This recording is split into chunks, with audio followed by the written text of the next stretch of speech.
Vous êtes sur RTL. Buonasera. Ils refont la France sur RTL. Buenos dias. Avec Amandine Bégaud. Bonsoir à tous et bienvenue dans Ils refont la France. Comme chaque vendredi, on débriefe l'actualité de la semaine avec les correspondants de la presse étrangère. Ils traquent nos petites manies et nous donnent leur point de vue sur ces débats qui nous animent. Avec nous ce soir, Birgit Holzer, ich bin deutsche Journalistin. Buenas tardes, Juan José Dorado, periodista español. Buonasera, Paolo Levi, agenzia italiana ANSA. Bonsoir à tous les trois et on attend d'un instant à l'autre Philippe Turle qui est coincé dans les embouteillages parisiens. Bonsoir Philippe. Good evening, it's Philip Turle from France 24. J'arrive presque à l'instant même. Bon, vive la grève, c'est ça? 3 quarts d'heure dans un encombrement pour venir ici. Vous nous raconterez ça dans un tout petit instant au programme. Ce soir, effectivement, ce vendredi noir dans les transports, c'est le cas en Ile-de-France mais aussi dans le sud-ouest. La grève est-elle vraiment une manie française? Vous nous direz ça. La campagne présidentielle aussi au programme ce soir. Et puis Top Chef, vous nous direz si les Français sont les seuls à se passionner pour la cuisine à la télé. Comme chaque semaine, l'idée qu'on pourrait leur piquer, coup de projecteur sur une initiative à l'étranger qu'on pourrait ou pas dupliquer ici en France. Cette semaine, on va encore parler cuisine. Tiens, avec un resto où l'on paye pour se faire engueuler. Oui, ça existe. Voilà le programme. Ils refont la France, épisode 26. C'est parti. Jusqu'à 20h. Ils refont la France sur RTL. C'était assez stressant hier de se dire qu'il fallait organiser ça. Mais bon, on va le faire quand même. Qu'est-ce qui change par rapport à une journée classique pour vous? Faut partir presque 30 minutes avant et puis ce soir, on ne sait pas à quelle heure on va rentrer. Je suis partie 1 heure plus tôt de chez moi. J'espère partir plus tôt ce soir et que mon patron va me laisser partir 1 heure plus tôt. Et sinon, là, je suis obligée de m'arrêter à Gare du Nord et de marcher 30 minutes à pied. Le réveil a été à quelle heure ce matin? 5 heures. La journée a donc été compliquée dans les transports en Ile-de-France, c'est le moins qu'on puisse dire. Journée de grève à la RATP, l'appel de tous les syndicats pour réclamer une hausse des salaires. Grève également de la SNCF, cette fois dans le sud-ouest. Là, ce sont les aiguilleurs qui ont cessé le travail. Bilan, pas un seul TER et seulement un TGV par heure entre Bordeaux et Paris. Compliqué forcément en cette période de vacances scolaires. La polémique de la semaine. Il n'y a qu'en France qu'on voit des grèves comme ça, qu'on voit encore des grèves comme ça, Birgit. On voit beaucoup de grèves en France, c'est sûr. On voit aussi des grèves, par exemple en Allemagne, de temps en temps, les trains s'arrêtent, les avions s'arrêtent. Mais bon, étant en France, on voit quand même que c'est beaucoup plus régulièrement. Et le premier réflexe presque... c'est un réflexe je pense que c'est un réflexe de faire grève au lieu de peut-être d'abord à négocier. Cette grève, Philippe Turle, bonsoir. Ça y est, vous arrivez libéré de vos embouteillages. Alors vous l'avez expérimenté. Alors, il faut dire que vous étiez à Londres ce matin. Vous avez été bloqué à cause de la tempête. Bon, finalement, vous êtes arrivé en Eurostar et là, plongeons dans la grève. Quelque chose, il y a des jours où je me dis j'aurais mieux fait de rester au lit parce que je devais revenir en avion. L'avion a été annulé à cause de la tempête. Ensuite, je suis allé à la gare de King's Cross and Pancras à Londres parce que je devais pour voir s'il y avait des trains. Il y avait des trains, mais l'aller simple à 250 € pour venir à Paris. Donc, je n'ai pas le choix. Et en arrivant à Paris, grève de métro, donc rentre à pied depuis la gare du Nord. Donc, puis là, j'ai passé 1 heure dans un taxi sur les nerfs en disant que je n'arriverai pas à l'heure pour l'émission d'RTL. Mais tout va bien, j'espère. Tout va bien, vous êtes là. C'est français, la grève, Philippe? Vous savez, on a des grèves dans les transports à Londres. C'est relativement rare.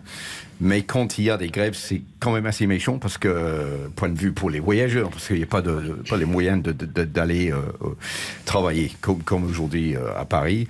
Mais je dirais qu'à Paris, en France, on a plutôt tendance à faire grève plus souvent. Et il y a toujours un dicton, et c'est pas pour être méchant que je dis ça, parce que je comprends que des gens font grève parce que c'est un droit, et puis ils cherchent à vivre mieux. Donc c'est tout à fait un droit constitutionnel, je pense, pour les gens en France. Mais il y a un dicton en Angleterre, nous ont fait attention quand vous allez en France, parce que les Français sont souvent en grève. C'est carrément un dicton. Voilà. Et on a parfois des mises en garde sur les radios et les télévisions pendant les périodes estivales en France en disant faites attention parce que parfois les routes peuvent être bloquées, parfois il n'y a pas de transport, parfois il n'y a pas de train. Donc les Français sont très réactifs quand il s'agit de faire grève. Paolo, c'est quoi? Un grand classique?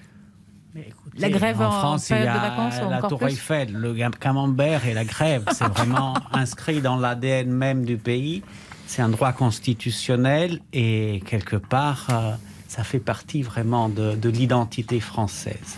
Et en Italie, nous avons bien sûr des grèves, c'est tout autant inscrit dans notre constitution, mais on recourt à ce moyen toujours comme un extrême remède.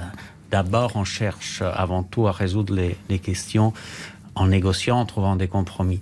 En France, ça arrive un peu partout. C'est vraiment une façon de fonctionner qui est différente de celle italienne. Ici, même quand on va dans un restaurant, on demande une place, etc., la première réponse qu'on vous donne est « Non, monsieur, ça ne sera pas possible ». Et puis, éventuellement... Ça, c'est français. Oui, on vous dit toujours... non d'abord, quoi qu'il arrive. En France, c'est toujours... On commence par un grand non. Et après, éventuellement, on discute et ça peut devenir un oui. Et très souvent, ça devient un oui. Mais en Italie, c'est pas comme ça ? C'est exactement l'inverse en Italie. En Italie, au départ, tout est absolument possible, monsieur. On vous donnera la lune. Et après, en revanche, on risque de ne pas obtenir gain de cause. En France, c'est l'inverse et c'est vraiment un réflexe. Et c'est tout le charme de la France. Après, c'est vrai qu'il y a eu des grèves historiques. Moi, j'ai vécu sur ma peau celle de 2019 contre la réforme des retraites. Et c'était vraiment quelque chose qui m'a marqué à jamais. J'ai même écrit une poésie quand j'ai découvert qu'il y avait une seule route, la rue Blanche, qui m'emmenait, qui n'était pas encombrée. Et j'ai écrit une ode, une sorte de ode à cette rue. Si vous voulez, je vous la lis. Allez-y. Et cette rue qui descend de Montmartre, où j'habite, vers le centre-ville, moi, c'est mon chemin de travail chaque matin. Et exaspéré, après 2 semaines d'embouteillage, j'ai découvert cette voie, cette fente qui m'emmenait au travail, et j'ai écrit ça. T'ai-je assez remercié, rue Blanche, amie fidèle sur le chemin du travail, de mon vélo, t'es la discrète complice, froide lame de l'hiver, raide, silencieuse, furtive, telle une piste de ski dévalant vers Paris, à travers les âges, encore tu me garderas de l'embouteillage. Ça a du bon finalement cette grève. Ça fait partie du charme français, Juan José, ou non, pas du tout? Certainement, quand vous avez un Italien qui compose des odes magique, grâce aux grèves de 2019, je me pose la question, qu'aurait-il écrit s'il avait été là en 95? Ah bah ça oui. Qu'aurait-il écrit? Mais un livre entier, 400 pages de poésie en honneur de la France. Mais vous êtes les champions du monde, vous faites des grèves partout. Vous êtes le pays qui fait le plus de grèves au monde. Et nous avons aussi, et je te le dis, Paolo, nous avons aussi dans la Constitution le droit à la grève. Mais ça n'empêche que nous, comme en Italie, avant d'aller à la grève, on va négocier. Mais non, en France, non. D'abord, on ne dit pas non. D'abord, on dit, on se met en grève, comme ça, vous allez négocier mieux. Mais d'abord, c'est la grève préventive. C'est ça, on n'a pas la culture de la négociation, plus la culture. Non, d'abord c'est la grève. Et puis, c'est la négociation. Et puis, on verra la négociation. Parce qu'après, souvent... Mais bon, je reconnais que le gouvernement fait pareil. Hein, alors, dans le classement, effectivement, vous dites champion du monde de la grève. Dans les derniers classements de l'OCDE, c'est 123 jours de grève en France pour 1000 salariés. Derrière, il y a le Danemark, le Canada, la Belgique, l'Espagne. Vous êtes à 59 pour 1000 salariés. Moins du double. Oui, alors les méthodologies de calcul selon les pays ne sont pas tout à fait les mêmes. Oui. En France, par exemple, on ne prend pas en compte les salariés du public. Bon, Philippe. Non, j'allais rebondir sur le fait que les Français disent non, c'est pas possible. Et il est vrai que les Anglais ont plutôt tendance à dire, quand on va dans une boutique en Grande-Bretagne, celui qui vient faire ses achats est toujours le roi ou la reine de la situation. Et donc, on doit faire des aménagements. Le client est roi. Le client est roi, exactement. On doit faire aménagement pour faire sentir au client le bienvenu et qu'il a envie d'acheter quelque chose. C'est pas le cas en France? Et en France, c'est un peu le contraire. Que, bon, il faut qu'on montre à la personne qui vend des articles qu'on est quand même sympathique et qu'on a envie d'acheter quelque chose. Et cette personne va enfin décider s'il a envie de vendre cette chose à la personne. Mon Dieu, mais quelle image des Français c'est très vous avez. Et vous vivez tous en France, hein, je le rappelle. Et donc, pour continuer sur la grève, je dirais qu'on n'est pas très hautement classé sur votre classement que vous venez de donner, la Grande-Bretagne, parce qu'on essaye de... On est très flegmatique, vous savez, on essaie toujours de trouver un chemin pour sortir d'une situation difficile sans aller au clash. Donc, Ici, c'est la grève d'abord et on verra après. Là-bas, c'est plutôt, bon, on voit d'abord et si vraiment on ne trouve pas aucune solution, ben là, on fait grève. Birgit, vous me disiez, j'ai l'impression que les Français comprennent la grève. C'est ça. Donc, j'ai l'impression que... Ils l'ont tellement subi qu'ils finissent par lâcher l'affaire. Enfin... Non, je pense qu'effectivement, c'est un vrai droit. C'est effectivement prévu aussi dans la Constitution. Et je constate une grande patience et compréhension pour ceux qui font grève, alors que tout le monde ne peut pas faire grève. Ceux qui peuvent faire grève, c'est des professions qui ont ce pouvoir de bloquer le pays. Mais effectivement, on a parlé de 2019, quand la ville était bloquée pendant des semaines et des semaines. Et tout le monde trouve une solution. Voilà, on marche, on fait du vélo et on comprend. Et je pense que ça serait différent en Allemagne. En Allemagne, on ne comprendrait pas. Il y a des grèves et tout de suite, même les médias montrent que peut-être ceux qui font grève ont tort aussi de prendre en otage. C'est mal vu de faire grève en Allemagne. Oui, c'est mal vu parce que c'est une autre perspective que prennent les usagers en fait. Et effectivement, dans la fonction publique en Allemagne, on n'a pas le droit de faire grève. Donc les profs ne vont pas faire grève. C'est interdit. C'est interdit pour les profs, oui. Oui. Et c'est interdit dans vos pays. Juste un mot, parce que... En Espagne, on peut faire grève dans la fonction publique, mais il y a un truc que vous n'avez pas encore compris, c'est qu'il y a un truc qui s'appelle service minimum, qui est un peu partout dans tous les pays. Il y a un service minimum. On se souvient de Nicolas Sarkozy qui disait il y a une grève, on la voit plus. Aujourd'hui, oui, mais il faut un service minimum. Allez, 9h28 sur RTL. Si justement vous êtes bien sûr coincé dans les embouteillages ou ailleurs d'ailleurs, restez avec nous dans un tout petit instant. On va parler de cette campagne présidentielle et ça se confirme. Éric Zemmour passe devant Valérie Pécresse. À tout de suite sur RTL. RTL. Remaking France. Mit Amandine Bégaud. Jusqu'à 20h. Ils refont la France sur RTL. Amandine Bégaud. Deuxième partie d'Ils refont la France et avec nous toujours ce soir Birgit Holzer, Juan José Dorado, Paolo Levi et Philippe Turle.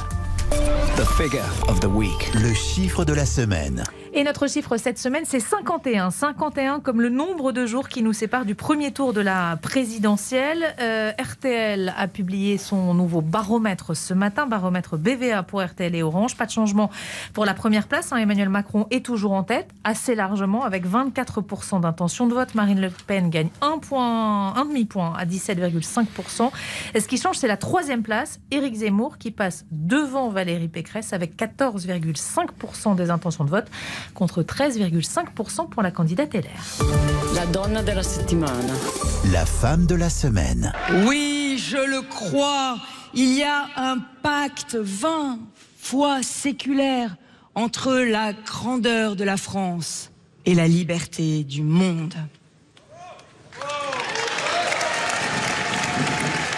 Valérie Pécresse qui s'est dit victime de machisme après les critiques sur son meeting de dimanche. Elle a raison, Juan José? Non, elle n'a pas raison. Elle n'est pas victime de machisme d'un pays qui a élu parmi les premiers une femme première ministre. On l'avait pas élu. Edith Cresson. Edith Cresson, un pays qui, parmi ses candidates, a trois femmes qui pourraient éventuellement effectivement être présidente de la République. Tout simplement, je crois qu'elle a essayé de se justifier dans les médias, notamment chez vous, au lendemain de ce meeting catastrophique. Mais comment on n'a pas fait très attention à ses raisonnements à elle? Celui d'après, c'est « vous êtes tous des machistes ». Non. Et dans un premier temps, elle avait dit « moi je suis plutôt une faiseuse qu'une diseuse ». Ça, c'était sur RTL. Voilà.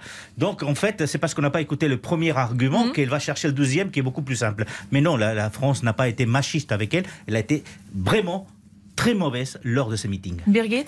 Après, je trouve quand même qu'on ne juge pas une femme comme on juge un homme en France. Et peut-être pas seulement en France. Mais je pense effectivement, quand on l'a vue, c'était comme une actrice qui est mal dans sa peau. Mais est-ce que c'est ça qui compte pour effectivement... Mais vous ne croyez pas qu'on aurait dit ça d'un homme en France ? Non, je pense qu'effectivement, comme dans le monde du travail, il faut être meilleur qu'un homme et pas égal à un homme. Et je pense que là, elle paye quand même le fait d'être une femme, alors que ça pourrait être un atout, un avantage, mais pas dans ce genre d'exercice, effectivement. Paolo ? Elle a été victime de machisme, de misogynie ? Non, franchement, non. Franchement, j'ai pas eu cette impression. Un homme qui aurait fait cette prestation-là en France, on n'aurait pas... On aurait dit la même chose. On a eu par le passé des candidats qui surjouaient un petit peu leur meeting aussi. Et on avait fait les mêmes remarques. On se souvient d'Emmanuel Macron avec très la voix qui déraillait, par exemple, au début. En 2017, quand on avait eu l'impression qu'il était possédé. On avait fait les mêmes remarques. On dit, mais qu'est-ce qu'il fait? Et il surjoue. Et ça ne l'a pas empêché d'être élu derrière. Et ça ne l'a pas empêché d'être président. Franchement, non, je trouve pas. Philippe. Après, il y a une vraie question, et il y a une vraie question en France comme en Italie, qui est l'inégalité salariale. Encore aujourd'hui, on ne se lassera jamais de le rappeler. En 2022, à parité de travail, une femme gagne moins qu'un homme au travail. Donc ça, c'est scandaleux. Il y a quand même une progression en France. C'est que je pense qu'autrefois, on n'aura jamais évoqué ce sujet. C'est quelque chose, on aurait juste pris, c'est une femme, elle est moins bonne qu'un homme, et puis tant pis, c'est toujours comme ça. Là, on parle de ça. C'est elle qui a donné cet argument. C'est elle qui l'a dit. C'est elle, oui, mais c'est une façon de se protéger aussi. Mais honnêtement, j'aimerais bien, je sais, vous savez, moi mon médecin c'est une femme, ma patronne c'est une femme, ma dentiste c'est une femme. Vous avez eu 2 premières ministres femmes. On a eu 2 premiers ministres femmes. Vous l'animatrice de l'émission c'est une femme. Donc moi j'adore ça. Je dis toujours pouvoir aux femmes, mais honnêtement, j'attendais à mieux. J'aurais souhaité qu'elle soit mieux dimanche. Donc, tous les critiques qu'on a vues, c'est pas la faute à Valérie Pécresse. Le problème, c'est qu'elle est mal conseillée. Son équipe de conseil pour gagner pour elle cette élection fait un peu n'importe quoi. Ils essaient de couvrir et de faire revenir les électeurs qui sont partis chez François Fillon et de séduire ceux qui sont pour l'Union européenne, etc., du centre conservateur. On peut pas. Et puis Valérie Pécresse, il faut le dire aussi, elle est pas bonne devant une foule, derrière un pupitre. Angela Merkel, elle n'était pas bonne non plus en discours. Justement, je trouve qu'on attend vraiment quelque chose d'une candidate qui, après, une fois élue, n'est pas important. C'est pas très important de faire des très bons discours, c'est important de faire une très bonne politique. Et effectivement, Angela Merkel n'est vraiment pas une bonne oratrice. Je pense qu'elle a pu être élue parce que les conditions étaient bonnes. Je dis pas que c'est pas important du tout pour les Allemands avant d'élire un homme ou une femme. Mais on n'a jamais dit, oh là là, elle est pas bonne en discours. Non, c'est parce que c'est pas ça qui compte. Mais je suis d'accord, je pense que Valérie Pécresse est mal conseillée ou a fait une erreur stratégique en se troitisant tellement et au final elle perd des voix. Elle n'était pas à l'aise, c'est ça. On aurait dû la laisser faire ce qu'elle voulait, à savoir aller vers la foule avec un micro pour leur parler en tête à tête, au lieu de faire un discours dans une espèce énorme où elle était visiblement mal à l'aise. Et donc elle a raté l'occasion de reconstruire, de faire repartir sa campagne, donc campagne électorale. Donc c'est quand même quelque chose ils auraient pu éviter, mais ils n'ont pas pris la mesure qu'il fallait pour que ça n'arrive pas, et malheureusement on voit le résultat dimanche dernier. Alors j'ai regardé un peu ce que disait la presse internationale cette semaine. Il y a eu quelques papiers et avec des critiques, mais plutôt des critiques sur le fond. Le Guardian, par exemple, qui dit que son message aux électeurs n'est pas clair. C'est là le fond du problème, Paolo, à vos yeux ? Mais oui, disons qu'elle a un vrai souci de positionnement aujourd'hui, Valérie Pécresse, parce que d'un côté, elle a comme adversaire Emmanuel Macron sur le centre, et de l'autre côté, Le Pen et Zemmour, et il y a vraiment une petite fente, et c'est très difficile pour elle de trouver... si on écoute son discours, c'est affligeant, notamment pendant le meeting, qu'elle ait évoqué vraiment le pire marqueur abject de l'extrême droite, qui est la théorie abjecte du grand remplacement, qui n'a rien à voir avec sa famille politique, les Républicains, qui, je le rappelle, est une famille politique qui puise ses racines dans le gaullisme et dans l'antifascisme. Elle vient à son tour d'une famille de résistants. Elle s'en est défendue d'avoir utilisé, mais... Et elle a le courage de... Alors, si moi je suis un électeur lambda, si je dois voter pour le grand remplacement...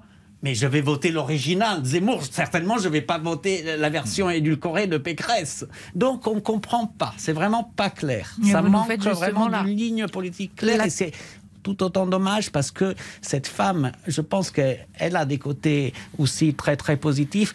Et ça serait une fantastique nouvelle pour la France et l'Europe d'avoir au deuxième tour, disons, j'imagine Macron et Pécresse, ça serait sublime parce qu'on aurait, disons, 2 candidats de l'arc, disons, républicain.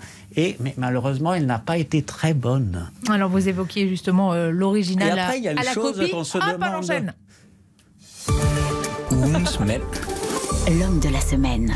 Éric Zemmour, justement, ce sera notre homme de la semaine. Pas peu fier après ce coup de fil à Donald Trump. C'était cette semaine, près de 40 minutes. Il m'a dit de rester moi-même, que les médias allaient me qualifier de brutal, mais que je devais être sincère.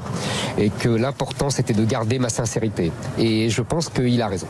C'était bien joué, d'après vous, Juan José, ce coup de fil à Donald Trump? Je trouve ça un tout petit peu ridicule parce que quelqu'un qui est allé supplier d'être reçu par Orban et puis que là, il va se gargariser d'avoir eu un coup de fil. J'aurais attendu quand même un tweet de Trump, à la limite. Non, je pense que là il se trompe et les électeurs, de façon générale, se rendent compte parfaitement qu'il n'a pas d'assise internationale, que personne s'intéresse à lui. Et donc, c'est plutôt un gage, je ne sais pas quoi. Sincèrement, c'est un peu ridicule. Birgit ?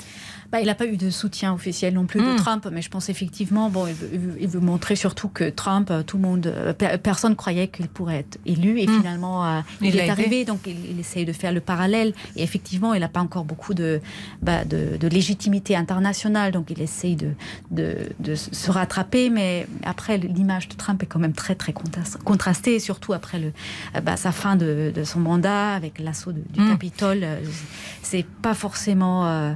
c'est mieux de se mettre dans un Trump Tower et boire un café comme l'a fait Marine Le Pen, mais est-ce que c'est ça qui va vraiment redorer ou dorer son image?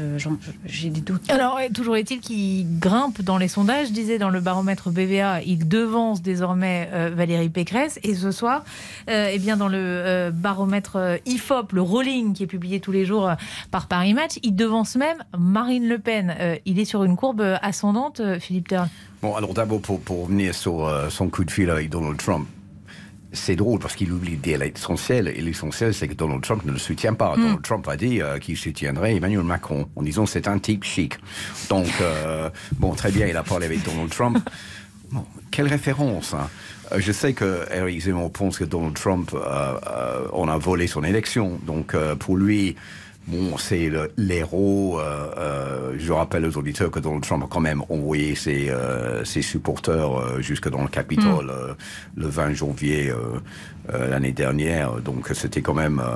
il faut garder tout ça en tête. Mais il devance Marine Le Pen. Je pense que Marine Le Pen et Valérie Pécresse cette semaine sont victimes de 2 choses. D'abord, Valérie Pécresse de la réunion dont on vient de parler, et je pense que Marine Le Pen de tous ces membres du Rassemblement National. Toutes ces défections, mais ça joue ça.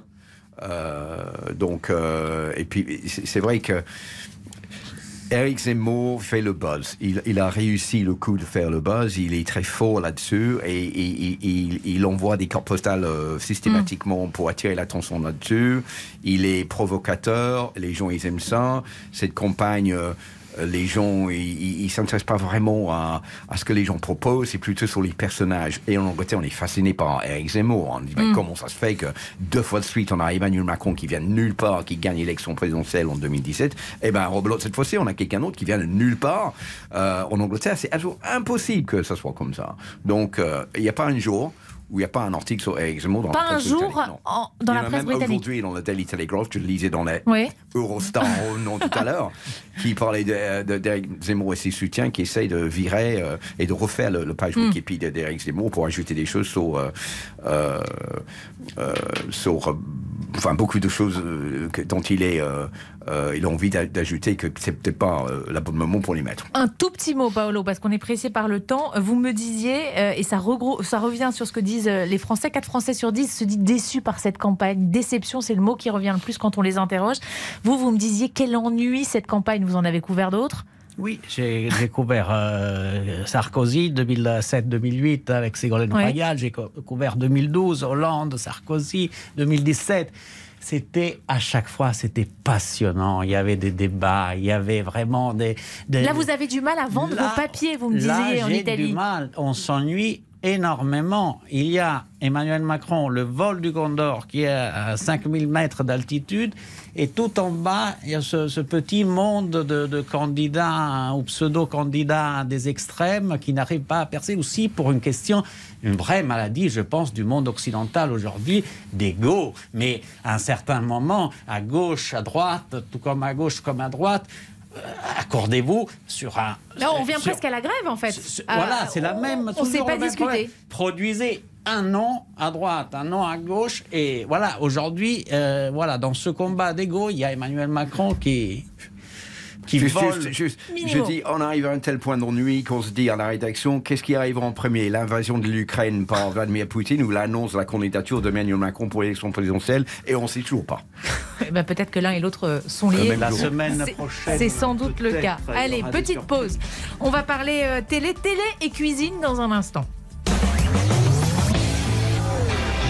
Vous reconnaissez le générique Top Chef, bien sûr. Alors, est-on les seuls à adorer Top Chef? On voit ça dans un instant. À tout de suite sur RTL. Loro rifanno la Francia. Ils refont la France con Amandine Bégaud. Amandine Bégaud. Good evening. Ils refont la France sur RTL. Troisième partie d'Ils refont la France, toujours avec nous ce soir. Birgit Holzer, Juan José Dorado, Paolo Levi et Philippe Turle. Le mot The word of the week de la semaine. Et plutôt 2 mots cette semaine. Top Chef. Top Chef, ce sera un tremplin énorme pour moi. Je veux prouver que je suis là, quoi. Il y a une revanche à prendre sur la vie. Il y a beaucoup de gens qui ne croyaient pas en moi, qui vont être dans leur canapé, qui risquent de s'étouffer avec 2-3 pop-corn. La 13e saison a débuté cette semaine sur M6. Mercredi soir, toujours un carton d'audience, plus de 3,2 millions de téléspectateurs pour ce premier numéro, 18% de part d'audience. Top Chef fait mieux, par exemple, que la série Grey's Anatomy sur TF1, qui d'habitude est une série qui cartonne. Bon, ça existe chez vous, Top Chef, Birgit? Alors, je ne savais pas, mais ça existe en fait. Oui. Ah, vous ne le saviez pas? Non. Donc, ça veut dire que ce n'est pas un phénomène... Non, justement, en France, on ne peut pas y échapper, je pense. En Allemagne, on peut y échapper. Mais pourquoi? Parce que vous n'aimez pas manger? Non, et j'aime beaucoup Top Chef en France. Oui, mais les Allemands, ils n'aiment pas manger? On aime manger, on aime aussi les émissions de bouffe, des cuisiniers qui cuisinent, qui montrent tout ça. Mais le phénomène Top Chef, avec des jeunes cuisiniers qui après ouvrent des restaurants à Paris, etc., et qui deviennent des stars, je ne vois pas ça en Allemagne. Juan José, il y a Top Chef en Espagne. Nous, on a Top Chef, on a Master Chef, on a Qui dîne avec maman ce soir, on a tout un tas Qui dîne avec maman ce soir? Oui, parce qu'on a décliné. Mais vous savez, Top Chef, Top Chef, c'est une émission qui est sur la télé privée. Et on a Master Chef, qui est sur la télé publique. Et les Espagnols, les dirigeants de la télé publique, ont trouvé l'idée brillante de faire Masterchef normal, Masterchef Celebrity avec des people, Masterchef Junior avec des gamins, dont une des finales s'est jouée à Paris d'ailleurs, et puis même Masterchef grands-parents. Ah oui. Et donc les grands-parents aussi ont leur Masterchef. Et puis on a des émissions déclinées où on invite donc un grand cuisinier qui vient faire la cuisine chez vous avec votre maman, justement. Et donc on apprend à cuisiner des plats très spécifiques. Mais les Espagnols cuisinent toujours et cuisinent plus que les Français ou pas? Ah, les Espagnols cuisinent beaucoup plus que les Français. En Espagne, on prend le temps de cuisiner. C'est vrai qu'on a des horaires différents. Parce que nous, on a inventé la sieste, c'est pas pour quelque chose, quand même. Donc, on travaille et puis on va avoir quelque chose juste avant déjeuner. Et puis, on déjeune et on prend le temps de cuisiner. Ça se fait beaucoup, beaucoup en Espagne. On n'achète pas congelé, très peu. Et ça serait quand même un crime de lèse-majesté. Philippe, les Anglais ont Top Chef, bien sûr. Mais vous savez, la réputation de la nourriture en Grande-Bretagne alors ça, on est bien d'accord, c'est pas terrible. Mais il y a quand même eu du progrès. On a la grève, vous avez la nourriture, voilà. Chacun son truc. Donc oui, les émissions de cuisine, j'ai toujours connu. Ça a commencé dans les années 60 avec une dame qui s'appelait Fanny Craddock, qui était très drôle avec son mari. Et tout le monde connaissait, elle mettait toujours tous ses efforts pour trouver les produits les moins chers pour faire des plats magnifiques. Et ça évolue. Même Benny Hill se moquait d'elle dans ses sketchs. Et aujourd'hui, évidemment, Top Chef, on a Masterchef. Et ça, depuis 13 séries, depuis 1990. Donc, ça cartonne. Mais si vous voulez connaître le Gotha, le Nec Plus Ultra, mais la personne qui incarne la cuisine en Angleterre, mais qui est devenue une véritable icône. C'est une dame qui s'appelle Mary Berry, qui est une vieille dame qui a présidé l'émission qui s'appelle The Great Bake Off, le grand... comme pour le pain, quand on fait cuire le pain, pour faire des gâteaux, etc. Le four. Qui a eu un énorme succès et les gens participaient. Et elle a été tellement propulsée à la tête de toutes les émissions que maintenant elle est chargée de trouver la personne qui fabrique le pudding pour la reine d'Angleterre pour le jubilé. Et donc c'est elle qui la juge pour cela. Paolo, ça existe Top Chef bien sûr en Italie. Oui, bien sûr, comme la France, l'Italie, c'est la cuisine est bonne, contrairement aux Britanniques. Gastronomique, c'est vraiment la chair et ce que vous appelez la bonne bouffe est quelque chose qui nous lie vraiment dans la nuit des temps, nous les Italiens et les Français, et pas que, parce qu'en Europe on mange quand même très très bien un peu partout. Mais disons la différence, c'est qu'on a bien sûr Top Chef, mais on a aussi des concours toujours à la télévision où sont invités des dilettantes, pas des chefs, mais des personnes comme nous qui sont invitées à cuisiner. Dont c'est pas le métier. Et qui sont pas des professionnels. Et ces émissions-là, elles ont paradoxalement plus de succès que celles qui mettent, disons, en avant des chefs. Parce que en Italie, la cuisine est quelque chose de plus accessible et de familial. C'est-à-dire qu'on prête, nous tous, les Italiens, nous sommes tous un petit peu des petits chefs. C'est vrai aussi que par rapport à Paris, dans nos villes où le prix de l'immobilier est très très important et donc les cuisines sont assez petites, chez nous, les cuisines... C'est une pièce importante. C'est une pièce à vivre. C'est des vraies pièces à vivre. Ouais. Très souvent, il y a des tables, des plans de travail, on dirait le porte-avions Charles de Gaulle. Donc, c'est aussi plus facile de cuisiner là-bas qu'ici. Mais il a tout à fait raison. Moi, quand on cherchait des appartements à Paris, on cherchait des appartements où on puisse installer donc une table pour pouvoir manger dans la cuisine. Donc, et c'est de moins en moins le cas dans les grandes villes, effectivement, en France. Juste un petit jeu, on a quelques minutes encore. 25 pays donc, qui ont leur version de Top Chef. Arthur Asquin nous a concocté un petit tour du monde des Top Chef. Je vais vous faire écouter quelques extraits et puis vous essayez de reconnaître. Le premier. No Top Chef, quero encontrar alguém que me surpreenda. Sei que isso é possível porque os concorrentes contam com a ajuda do chefe Nuno Diniz. C'est portugais. Alors, portugais, bien joué. 1 point pour Pointe Rosée. Deuxième. I am a big fan of Top Chef. I've watched every season. Szefowie, 30 minut. Czas, start. Philippe. Je vais aller dire une langue scandinave, mais je ne suis pas certain. Non, c'est américain, la version américaine. Ben oui. Je ne comprends rien du tout ce qu'il a dit. Après anglais. Tôi chắc chắn tôi sẽ là người chiến thắng. Người chiến thắng sẽ là người Việt Nam đầu tiên. Vietnamien, mais vous êtes très très fort. Allez, un autre. Wystartował decydujący pojedynek o miejsce w kolejnym odcinku. C'est le polonais. Et allez, un dernier. Mereka harus bersaing membuat masakan dari 5 negara yang telah ditentukan para juri dan meninggalkan Top Chef Indonesia. Top Chef Indonesia. Et puis alors, vous nous parlez de Top Chef espagnol, juste petit clin d'œil, Juan José. Puta, joder. Ça c'est un candidat espagnol. Des gros mots. Eh ben oui, le candidat espagnol il dit que des gros mots. Qu'est-ce que vous voulez? Ah oui, donc on dit souvent les Français disent des gros mots, mais les Espagnols dans l'esprit. Allez, vous restez avec nous dans un instant. C'est l'idée qu'on pourrait leur piquer. On va continuer à parler cuisine puisque je vous emmène dans un resto pas comme les autres. À tout de suite sur RTL. Ils refont la France sur RTL. Mais Amandine Bégaud. Jusqu'à 20h. Ils refont la France sur RTL. Amandine Bégaud. Et Arthur Asquin nous a rejoint. Bonsoir Arthur. Bonsoir Amandine. La idée qu'on pourrait leur piquer. Que podríamos copiarles. Alors vous connaissez maintenant le principe. Chaque semaine Arthur nous présente 2 idées, 2 initiatives trouvées à l'étranger qu'on pourrait ou pas décliner ici en France.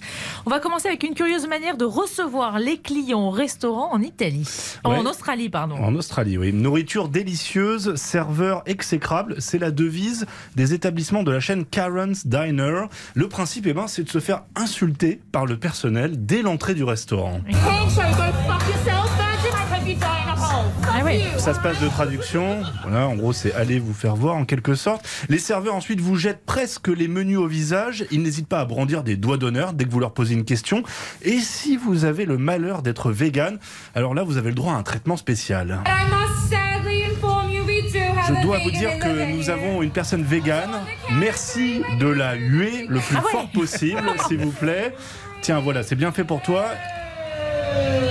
Ça te rendra peut-être plus acceptable aux yeux de la société. Voilà en gros ce qu'on lui dit. Et au moment de la fermeture, eh bien, les derniers clients attablés s'en prennent plein la tête.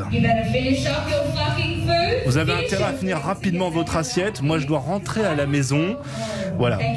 Merci. Cassez-vous. Voilà. C'est sympa voilà. comme... Voilà, c'est sympa. Et les gens payent pour ça. Les gens payent comme un restaurant normal et on les insulte. Voilà. Alors c'est un concept. Hein. C'est un concept. Il faut être préparé à l'humour. Mais certaines personnes sont au courant, d'autres non, et donc parfois certaines le prennent mal, tout simplement. Alors sachez que les Karen, eh ben, ont droit à une boisson gratuite puisque le restaurant s'appelle Karen's Diner. Bon, autre initiative. On en a parlé cette semaine sur RTL. La ville de Genève en Suisse qui a pris le problème des inégalités salariales. On en parlait avec Paolo tout à l'heure. Hommes-femmes à bras-le-corps. Ouais, le conseil municipal a adopté une motion qui applique une réduction de 20% sur les prix d'entrée des lieux culturels et sportifs de la ville. 20%, pourquoi ? Parce que c'est l'écart de rémunération en moyenne entre les femmes et les hommes. La municipalité entend ainsi corriger à son échelle une injustice et tirer la sonnette d'alarme. Pour beaucoup d'élus de gauche, la loi sur l'égalité de 1996 n'est toujours pas appliquée, mais l'opposition est furieuse et elle argumente « on ne répond pas à une injustice par une autre injustice ». Bon, dans les faits, cette motion, elle n'est pas très contraignante et elle pourrait par exemple être appliquée uniquement le 8 mars, qui est la journée internationale du droit des femmes. Bon, entre les bons de réduction pour les femmes et le resto où on se fait insulter, vous choisissez quoi, Paolo ? D'un mot. Non, absolument les bons de réduction pour les femmes, au moins pour sensibiliser. Ah bah non, mais on n'a qu'à augmenter les salaires, non ? Vous trouvez pas ? Mais vous, non, grand mais oui, défenseur mais de l'égalité. au moins qu'on parle de ce problème qui est très très souvent caché et on n'en parle que le 8 mars et il faudrait en parler tous les jours. C'est un scandale que les femmes, à égalité de poste, gagnent 20% moins que les hommes. Juan Rosé. Alors moi je préfère le restaurant, d'ailleurs en Espagne, du côté des Valences, il y a un restaurant qui s'appelle Les Bestiaux et tu te fais maltraiter aussi quand tu vas au restaurant, mais il faut de l'humour, mais c'est vachement sympa, très agréable. Birgit ? Alors ce genre d'humour m'échappe, mais on a parlé un peu parfois de la politesse de rentrer dans un café parisien et peut-être effectivement on peut se faire ignorer en tout cas, donc c'est un peu ça va un peu dans ce sens parfois. Philippe, d'un mot ? Je pense que j'aurais du mal à aller dans ce restaurant parce que j'aurais envie d'engueuler les serveurs et les serveuses aussi. Ça peut défouler, remarquez. Bon, peut-être qu'ils cherchent ça, mais ça me fait penser à cette blague où on dit il y a un petit Anglais qui vient en France et il dit « Alors les Français, est-ce qu'ils prient avant les repas ?» Et non, on prie pas. Nous, on sait que ça va être bon. On se quitte sur cette note. Grand merci à tous les 5. Ils refont la France revient bien sûr la semaine prochaine dans un tout petit instant. RTL Foot et l'essentiel de l'info. Très belle soirée sur RTL.